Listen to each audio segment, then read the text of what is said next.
Hello students, कैसे हैं आप सब। आशा करती हूँ आप अच्छे होंगे और अच्छे से अपनी पढ़ाई कर रहे होंगे। मैं मोनिका रावत आपका स्वागत करती हूँ आईसीटी वर्चुअल क्लासरूम देहरादून में। बच्चों, आज हम क्लास 9th का जो आपका सब्जेक्ट है साइंस, उसका चैप्टर मोशन यानी गति को कंटिन्यू करेंगे। तो बच्चों, पिछले लेक्चर में हमने ये जाना था कि वेलोसिटी यानी वेग क्या होता है, यूनिफॉर्म वेलोसिटी और वेरिएबल वेलोसिटी के कॉन्सेप्ट को भी हमने जाना था। इसके साथ साथ स्पीड और वेलोसिटी यानी चाल और वेग में अंतर क्या है ये भी हमने देखा था। इसके बाद हमने इससे रिलेटेड कुछ क्वेश्चंस डिस्कस किए थे। आई होप आपको ये क्वेश्चन समझ में आए होंगे। आज हम इसके जो आगे के क्वेश्चंस हैं उन्हें डिस्कस करेंगे। साथ ही साथ जो आपका अगला टॉपिक है एक्सेलरेशन यानी त्वरण, उसको स्टार्ट करेंगे। तो बच्चों, अब हम चलते हैं अपने स्मार्ट बोर्ड की ओर। बच्चों, हमारा क्लास 9th में जो आपका चैप्टर है मोशन यानी गति, ये चल रहा था, जिसमें हमने मोशन यानी गति क्या होती है, दूरी क्या होती है, विस्थापन क्या होता है, ये सब कॉन्सेप्ट्स समझ लिए। इसके बाद हमने एक समान गति और असमान गति के बारे में जाना था कि एक समान गति और असमान गति क्या होती है, इसकी प्रॉपर्टीज देखी थी, इसका ग्राफ भी देखा था। इसके बाद हमारा अगला कॉन्सेप्ट था measuring the rate of motion यानी गति की दर का माप, जिसमें हमने स्पीड यानी चाल के कॉन्सेप्ट को देखा था और वेलोसिटी यानी वेग के कॉन्सेप्ट को भी जाना था। इसके बाद हमने जो है कुछ क्वेश्चन डिस्कस किए थे। आई होप आपको ये क्वेश्चन समझ में आए होंगे। तो बच्चों, आज का हमारा पहला क्वेश्चन है, पहला प्रश्न है, what does the path of an object look like when it is in uniform motion. जब कोई वस्तु एक समान गति में होती है तो उसका पथ कैसा दिखता है। ठीक है, तो यहाँ पे क्या कहा गया है कि आपके पास एक वस्तु है जो गति कर रही है। ठीक है, अब वो गति कर रही है और उसका जो मोशन है यानी जो उसकी गति है वो कैसी है, एक समान गति। तो आपसे ये पूछा गया है कि उसका पथ कैसा होगा। ठीक है, उसका पाथ यानी उसका जो रास्ता है, जो उसकी पाथ है, उसका पथ है, वो कैसा होगा। तो बेसिकली जब हम यूनिफॉर्म मोशन की बात करते हैं यानी एक समान गति की बात करते हैं,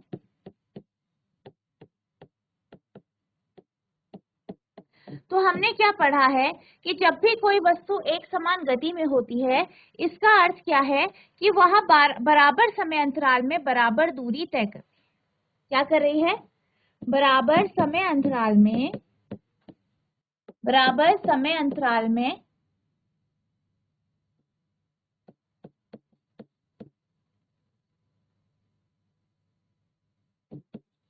बराबर समय अंतराल में क्या होता है, बराबर दूरी तय करती है।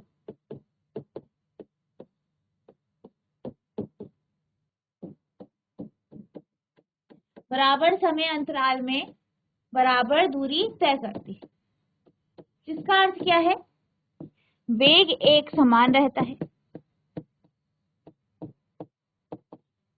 या हम ये कह सकते हैं कि जो चाल है वो एक समान रहती है।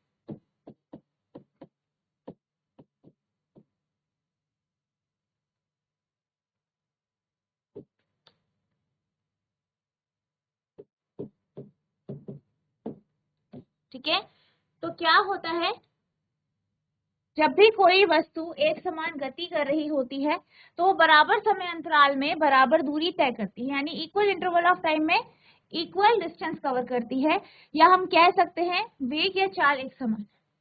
अब जब हम एक समान गति की बात करते हैं तो इस कॉन्सेप्ट को हम जानते हैं कि बराबर समय अंतराल में बराबर दूरी या विस्थापन होता है। अब यहाँ पर जब हम बात करते हैं, अगर हम चाल की बात करें, चाल एक समान रहता है, इसका अर्थ क्या है, ये आपका इसी कॉन्सेप्ट से आ गया कि जो समय अंतराल है वो भी बराबर होगा और दूरी भी कैसी होगी, बराबर होगी।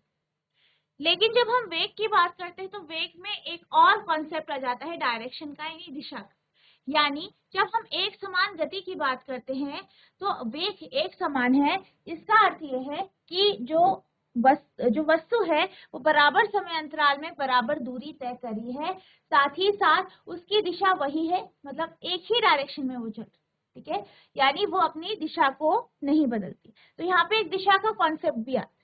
अब इससे हमें क्या पता चलता है, इससे हमें ये पता चलता है कि वह वस्तु जिसका वेग एक समान है या वो एक समान गति कर रही है, इसका अर्थ है कि उसका जो पथ होगा वो एक सीधी रेखा में होगा। वो एक ही डायरेक्शन में मूव करेगा, एक ही दिशा में सीधे पथ पर जो है गति करेगा। ठीक है, तो अगर हम इस क्वेश्चन की बात करें तो इसका अगर आप आंसर देखेंगे तो इसका आंसर होगा the path of an object is uniform motion is straight line. यानी एक समान गति में किसी वस्तु का पथ एक सीधी रेखा होता है। यानी जब भी वस्तु किसी एक सीधी रेखा में गति करे, ठीक है, एक वस्तु है जो एक सीधी रेखा में गति कर रही है, तो इसका अर्थ क्या है? इसका अर्थ ये है कि वो किसमें होगी? आपकी यूनिफॉर्म मोशन में हो। ठीक है, अगर उसकी जो बराबर समय अंतराल है वो बराबर समय अंतराल में बराबर दूरी तय कर रही है और दिशा भी सेम है, तो यानी क्या है? वो एक स्ट्रेट लाइन में। तो हम ये कह सकते हैं कि अगर हम ये बात करते हैं कि जो वस्तु है वो यूनिफॉर्म मोशन में है, तो इसका मतलब ये है कि जो वस्तु है वो सीधी रेखा में ही गति कर रही होगी। ठीक है, तो इसका आंसर है एक सीधी रेखा यानी स्ट्रेट लाइन। अब हम चलते हैं अगले प्रश्न की ओर। तो आपका अगला प्रश्न है, during an experiment a signal from a spaceship reached the ground station in 5 minute. एक प्रयोग के दौरान एक अंतरिक्ष यान से एक सिग्नल 5 मिनट में ग्राउंड स्टेशन तक पहुंच गया। यानी एक अंतरिक्ष यान है और उस अंतरिक्ष यान से सिग्नल को ग्राउंड स्टेशन में आने में 5 मिनट लगे।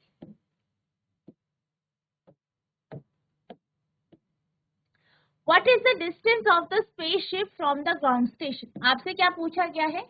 आपसे ये पूछा गया है कि जो स्पेसशिप है, ठीक है, जो अंतरिक्ष यान है और जो ग्राउंड स्टेशन है, इनके बीच की दूरी कितनी है? ठीक है, इनके बीच की दूरी कितनी है? The signal travel at the speed of light that is 3 × 10⁸ metre per second. और क्या बोला गया है कि जो सिग्नल है वो प्रकाश की चाल से, ठीक है, स्पीड ऑफ लाइट, प्रकाश की चाल से चलता है, यानी 3 × 10⁸ मीटर पर सेकेंड। इस चाल से वो क्या कर रहा है? चल रहा है। तो आपके पास क्या क्या दिया गया है? आपके पास ये दिया गया है कि 5 मिनट जो है लगते हैं सिग्नल को स्पेसशिप से ग्राउंड तक पहुंचने, यानी आपको टाइम दिया। इसके बाद आपको ये भी कहा गया है कि जो सिग्नल है उसकी स्पीड क्या है, उसकी चाल क्या है, यानी आपको स्पीड भी दी गई है। अब आपको क्या निकालना है? दूरी निकालनी है स्पेसशिप और ग्राउंड के बीच में। तो जितनी आपको इंफॉर्मेशन दी गई है उसे नोट डाउन कर लेते हैं। तो आपको सबसे पहले क्या दिया गया है? टाइम, यानी आप लिखेंगे time taken by signal to reach ground station.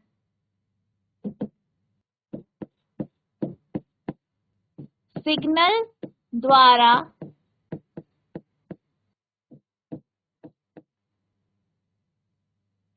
Ground station तक पहुंचने में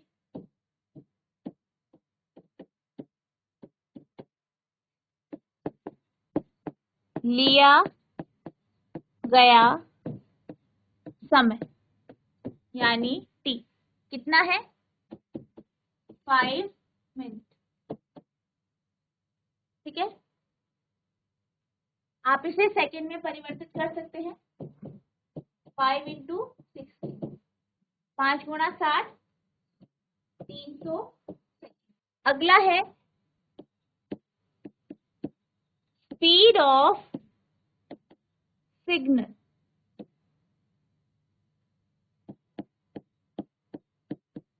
सिग्नल की चाल, यानी आप इसे v ले सकते हैं।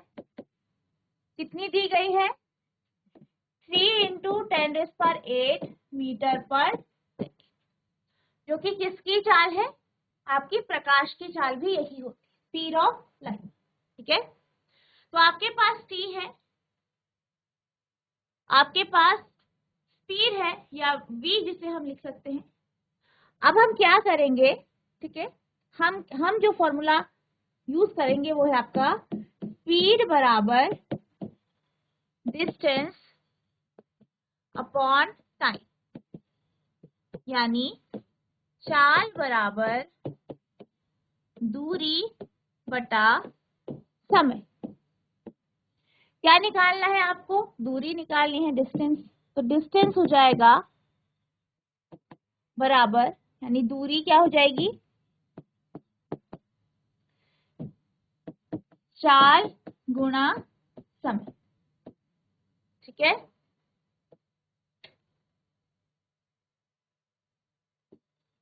डिस्टेंस को d ले लेते हैं। चाल कितनी है? 3 × 10⁸। ठीक है, और समय कितना लगा है? 300 सेकंड। ठीक है, तो आपका जो डिस्टेंस आ जाएगा वो जाएगा 9 × 10⁸ है ये। और यहाँ पे अगर आप इसे अलग से लिखे तो ये क्या होगा? 3 × 10⁻²। ठीक है, तो हम यहाँ पे 10⁻² लिख लेते हैं, और ये जो 3 है इसको, इस 3 को हमने यहाँ से गुणा कर, तो d आ गया हमारा 9 × 10⁸ + 2, यानी d बराबर 9 × 10⁻10 मीटर। ठीक है, तो आप लिखेंगे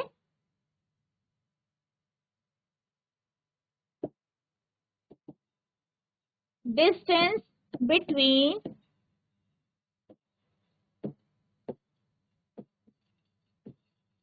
spaceship and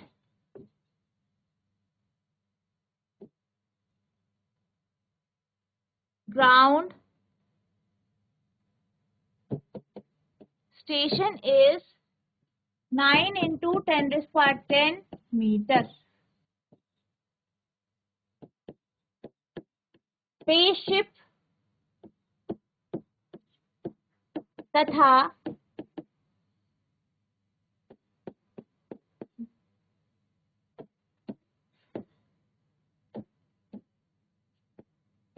ग्राउंड स्टेशन के बीच की दूरी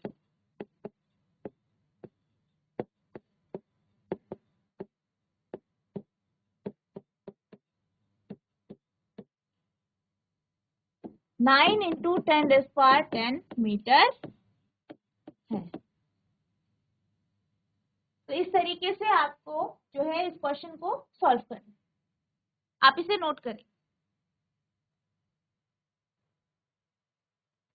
अब हम चलते हैं अगले प्रश्न की ओर। तो आपका अगला प्रश्न है, the odometer of a car reach 200 kilometre, यानी जो कार का ओडोमीटर है उसमें आपको 2000 किलोमीटर लिखा हुआ दिखाई, यानी जो कार का ओडोमीटर है उसमें आपको 2000 किलोमीटर दिखाई देता है। तो बेसिकली यहाँ पर ओडोमीटर, जैसे कि आप जानते हैं, हमने डिस्कस किया है पिछले लेक्चर में कि जो ओडोमीटर होता है वो एक ऐसा यंत्र है जिसके माध्यम से आप दूरी को मेजर करते हैं, दूरी का मापन करते हैं।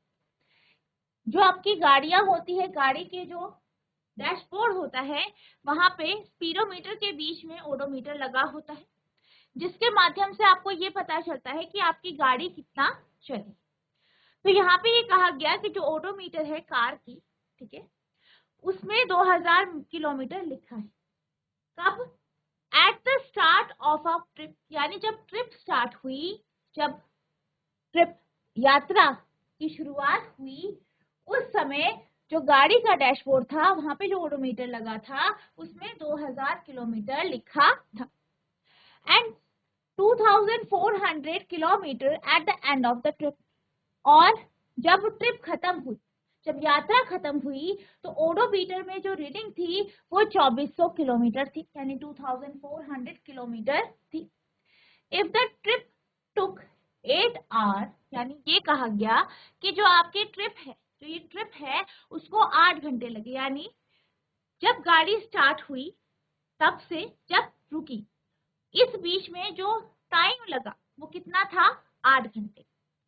यानी आप देख सकते हैं कि ओडोमीटर की जो रीडिंग है जब गाड़ी शुरू हुई उस समय 2000 किलोमीटर थी, जब गाड़ी रुकी कितनी थी, 2400 किलोमीटर थी, और इतनी दूरी तय करने पर कितना समय लगा, 8 घंटे।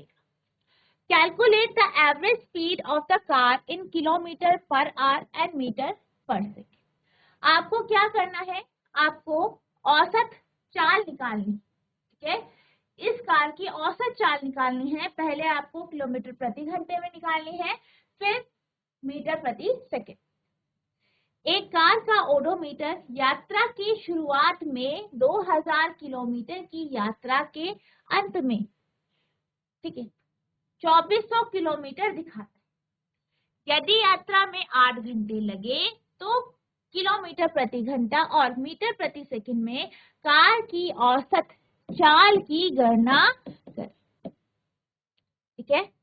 तो यहाँ पर आपको ओडोमीटर की रीडिंग दी है जब गाड़ी स्टार्ट हुई उस समय और जब गाड़ी रुकी उस समय। साथ ही साथ आपको क्या दिया गया है कि कितना समय लगा, यात्रा में कितना समय लगा, ठीक है। तो हम क्या करेंगे, जो ओडोमीटर की शुरुआती रीडिंग है उसको हम S1 मान लेते हैं और जो लास्ट की रीडिंग है उसे हम S2 मान लेते हैं, ठीक है। तो आप लिखेंगे the reading of odometer at the start of the trip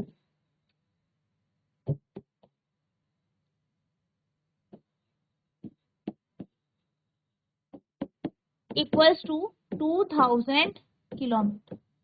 इसको हम मान लेते हैं S1, यानी यात्रा की शुरुआत में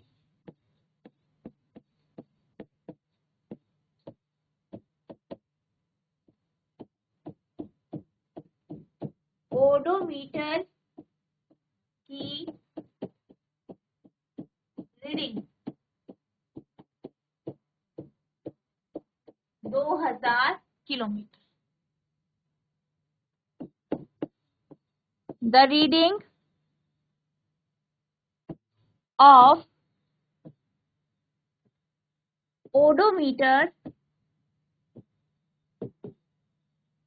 at the end of the trip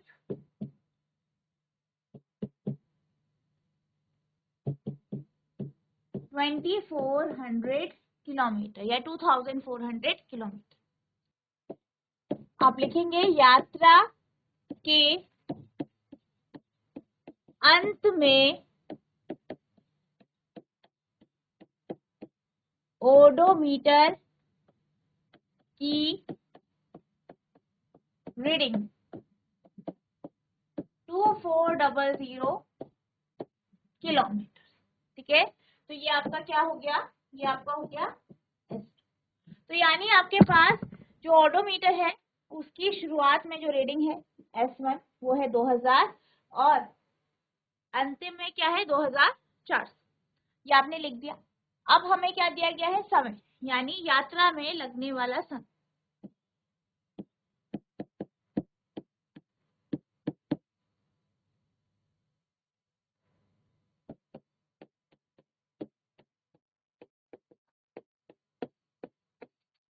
यात्रा में लगने वाला समय कितना है, 8 घंटा 8 आवर, यानी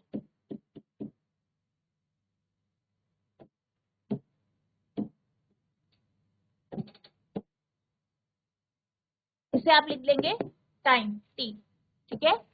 अब हम क्या करेंगे, यहाँ पे सबसे पहले हम दूरी निकालेंगे कि कितनी दूरी तय की। तो दूरी कैसे निकलेगी, S2 माइनस S। क्यों निकलेगी, क्योंकि आपके पास जो रीडिंग है ओडोमीटर की स्टार्टिंग में वो आपने यहाँ पे लिखी है। अब ये जो रीडिंग है, जो अंतिम रीडिंग है, उससे जब हम माइनस करेंगे तो हमें ये पता चलेगा कि ये जो ट्रिप थी, ये जो यात्रा थी, इसमें कितनी दूरी तय की गई, ठीक है। तो आप क्या करेंगे, इनको माइनस कर देंगे। तो आप यहाँ पे लिखेंगे दूरी यानी डिस्टेंस बराबर S2 माइनस S1। S2 कितना है 2400, S1 कितना है 2000 यानी 400 किलोमीटर। यानी जो दूरी तय की गई है वो 400 किलोमीटर की दूरी है। अब हमें क्या निकालनी है, यहाँ पे हमें औसत चाल निकालनी, ठीक है। तो यहाँ पे जो आपकी औसत चाल होगी यानी एवरेज स्पीड यानी औसत चाल, इसका फॉर्मूला क्या होता है, दूरी या कुल दूरी। तो कुल दूरी कितनी है 400 बटा कुल समय यानी 400 बटा 8, ठीक है। 400 किलोमीटर में है, 8 किसमें है घंटे में है, ठीक है। तो पहले आपको किलोमीटर प्रति घंटे में चाल निकालनी है, इसलिए हमने इसे कन्वर्ट नहीं, ठीक है। जब ये निकल जाएगा इसके बाद हम इसे कन्वर्ट कर सकते हैं, ठीक है। तो यहाँ पे आप क्या करेंगे, इसे सॉल्व करेंगे तो ये 50 आ गया, 50 किलोमीटर प्रति घंटा, ठीक है। ये किस में आया आपका किलोमीटर प्रति घंटा, ठीक है, किलोमीटर पर आवर में। अब हम मीटर पर सेकंड में निकालें तो हमारी जो एवरेज स्पीड है यानी औसत चाल कितनी आई है 50 किलोमीटर प्रति घंटा, ठीक है। इसे हमें मीटर प्रति सेकंड में बदलना है, तो आप क्या करेंगे, मीटर प्रति सेकंड में बदलने के लिए इसको 1000 से मल्टीप्लाई करेंगे और 3600 या फिर 60 गुना 60 से डिवाइड करें, ठीक है। इससे क्या होगा, ये आपका मीटर प्रति सेकंड में बदल जाए। अब 1000 क्यों लिया है, क्योंकि आप जानते हैं 1 किलोमीटर बराबर होता है 1000 मीटर की, ठीक है। वहीं अगर हम 1 घंटे की बात करें, 1 घंटा बराबर होता है 60 गुना 60 सेकंड के, यानी 3600 सेकंड। क्योंकि आप ये जानते हैं 1 घंटा 60 मिनट के बराबर होता है और 1 मिनट 60 सेकंड। तो अगर आपको घंटे को सीधे सेकंड में परिवर्तित करना है तो 60 गुना 60 से आप मल्टीप्लाई करेंगे यानी 36। अब ये जो है ये हमारे पास औसत चाल थी। औसत चाल का फॉर्मूला क्या होता है, डिस्टेंस अपॉन टाइम, ठीक है। डिस्टेंस यानी कुल जो दूरी है बटा कुल समय। तो यहाँ पे जब स्पीड की हम बात करते हैं तो स्पीड क्या रिप्रेजेंट करता है, चाल हमें ये दर्शाता है। अगर हम 50 किलोमीटर प्रति घंटे की बात करें तो चाल हमें क्या दर्शा रहा है कि 1 घंटे में जो ये कार है इसने 50 किलोमीटर की दूरी तय की, ठीक है। 1 घंटे में 50 किलोमीटर की दूरी ये तय करता है, ठीक है। अब यानी हम क्या कह रहे हैं कि जो 50 किलोमीटर प्रति घंटा है उसे आप इस तरीके से भी लिख सकते हैं, 50 जो है किलोमीटर की दूरी 1 घंटे में तय की गई। अगर आपको इसको कन्वर्ट करना है मीटर प्रति सेकंड में तो ये 50 दूरी है तो इसे आप क्या करेंगे, मल्टीप्लाई कर देंगे 1000 से, क्योंकि आप ये जानते हैं कि 1 किलोमीटर बराबर होता है 1000 मीटर के। यानी अगर आपको 50 किलोमीटर को मीटर में परिवर्तित करना है तो यहाँ पे आपको 1000 से इसे गुणा करना पड़ेगा। इसी तरीके से जो डिनोमिनेटर है, यहाँ पे हमने कुछ नहीं लिखा है तो आप ये जानते हैं कि जो डिनोमिनेटर होता है जब कुछ नहीं लिखा होता वहां पे 1 होता है। तो यहाँ पे 1 है। अब 1 क्या है, घंटा है, और घंटे को अगर आपको सेकंड में परिवर्तित करना है तो 1 घंटा बराबर 3600 सेकंड होता है, यानी इसे आपको 3600 से गुणा करना पड़ेगा, ठीक है। तो इसलिए आपका ये आया। अब इसे हम मीटर प्रति सेकंड में परिवर्तित करें।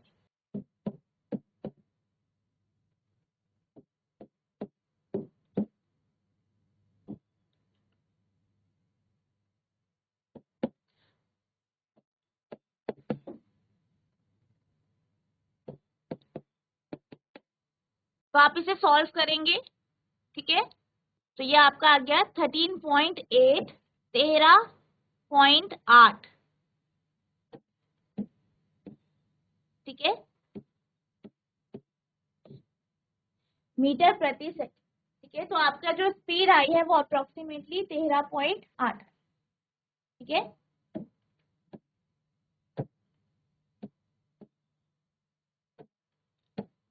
ठीक है, तो आप इसको क्या करेंगे, नोट करें। अब आपका अगला प्रश्न है, Usha swims in a 90 metre long pool. Usha क्या करती है, 90 मीटर लंबे पूल में तैरती है। She covers 180 metres in 1 minute by swimming from one end to the other and back along the same straight path।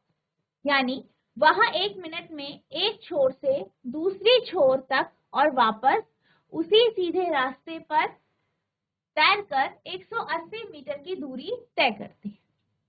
Find the average speed and average velocity of Usha. आपको क्या करना है, उषा की एवरेज स्पीड यानी औसत चाल और औसत वेग निकाल। ठीक है, तो यहाँ पे क्या कहा गया है कि उषा क्या कर रही है, स्विम कर रही है, तैर रही है पूल में। पहले वो क्या करती है, एक छोर से दूसरी छोर तैर के जाती है। ठीक है, और इस पूल की लंबाई कितनी है, 90 मीटर। ठीक है, उसके बाद क्या होता है, वो क्या करती है, फिर वो वापस तैर के वापस पहली पोजीशन में आ जाए, ये आपसे यहाँ पे कहा। ठीक है, तो यहाँ पर क्या होता है, जब वो पहले यानी इस छोर से ए छोर से बी छोर की ओर जाती है फिर वापस आती है, तो वो टोटल कितनी दूरी तय करती है, 180 मीटर की दूरी तय करती है, ये आपसे कहा। तो क्या कोई बच्चा बता सकता है कि अगर उषा ए बिंदु से बी बिंदु की ओर तैरती है, फिर बी से वापस ए पे पहुंच जाती है, यानी फाइनली वो यहाँ पे पहुंच चुकी है, ए बिंदु पे पहुंच गई है, तो इस केस में विस्थापन यानी डिस्प्लेसमेंट कितना होगा। ठीक है, डिस्प्लेसमेंट यानी विस्थापन बताना है। सीआईसी मंचूरी, आपको इस केस में विस्थापन बताना है कि विस्थापन कितना होगा। Good morning ma'am. Good morning बेटा, आपका नाम क्या है। मैम रिया गॉड। तो रिया बेटा, आप ये बताइए कि अगर उषा क्या करती है, पूल में तैरती, ठीक है, पूल में तैर रही है, वो ए छोर से बी छोर की तरफ तैरती है, फिर वापस बी से ए की ओर आती और ए बिंदु तक पहुंचती है, यानी उसकी प्रारंभिक स्थिति भी ए बिंदु था और अंतिम स्थिति भी ए बिंदु है, तो आप क्या कहेंगे कि उसका विस्थापन कितना हो। आपको विस्थापन बताना है। शून्य होगा मैम, शून्य। वेरी गुड, क्यों होगा शून्य मैम, जहाँ से प्रारंभ करते हैं। हाँ, तो जहाँ से प्रारंभ करते हैं मैम वहां से शून्य होता है। अच्छा, मतलब बेसिकली ये होता है कि जो आपकी प्रारंभिक स्थिति और अंतिम स्थिति, ठीक है, उन दोनों के बीच का जो सबसे छोटी दूरी होती है, सबसे कम दूरी जो होती है, उसको हम विस्थापन कहते हैं। अब इस केस में क्या हुआ है, प्रारंभिक स्थिति और अंतिम स्थिति एक ही है, यानी दूरी क्या हो गई, 0 हो गई, जिस कारण आपके क्या हो गया, विस्थापन 0 हो। ठीक है, आपको समझ में आया क्या बताया मैंने। Yes ma'am. ठीक है, वेरी गुड। रिया के लिए सब क्लैपिंग करेंगे, वेरी गुड बेटा, तालियां बजाएंगे सब, वेरी गुड, ठीक है, हाँ वेरी गुड। अब यहाँ पे आपको ये कहा गया है कि जो उषा है वो क्या कर रही है, वो तैर रही है। ठीक है, वो पूल में तैर रही है, 90 मीटर जो है लंबा पूल है और उसमें वो तैर रही है, और वो 1 मिनट में, ठीक है, क्या लिखा गया है कि 1 मिनट में वो 180 मीटर की दूरी तय करती। ठीक है, और वो क्या करती है, जो आपका पूल है, पूल के एक छोर से दूसरी छोर तक तैरती है, फिर वापस पहली जो उसकी पहली छोर थी यानी जहां से उसने शुरू किया था वहां पे वापस आ जाती है। यहाँ पे आपको इसका औसत चाल, ठीक है, औसत चाल और क्या निकालना है, वो औसत वेग निकालना। ठीक है, तो बच्चों ये आपका होमवर्क है, आपको इसे होमवर्क से करके आना है। नेक्स्ट लेक्चर में हम इस क्वेश्चन को डिस्कस करें। तो बच्चों आज हमने जो आपका चैप्टर है मोशन यानी गति, इसके कुछ क्वेश्चंस को डिस्कस किया। आई होप आपको ये क्वेश्चन समझ में आए होंगे। आपको क्या करना है, इन क्वेश्चंस को रिवाइज करना है, साथ ही साथ जो आपको अभी एक न्यूमेरिकल होमवर्क से दिया है इसको आपको सॉल्व करने की कोशिश करनी है। नेक्स्ट लेक्चर में हम इस न्यूमेरिकल को जो है सॉल्व करेंगे, साथ ही साथ जो आपके आगे का टॉपिक है उसे डिस्कस करेंगे। तो बच्चों आज के लिए बस इतना ही, मिलते हैं अब नेक्स्ट सेशन में, तब तक के लिए thank you and have a nice day.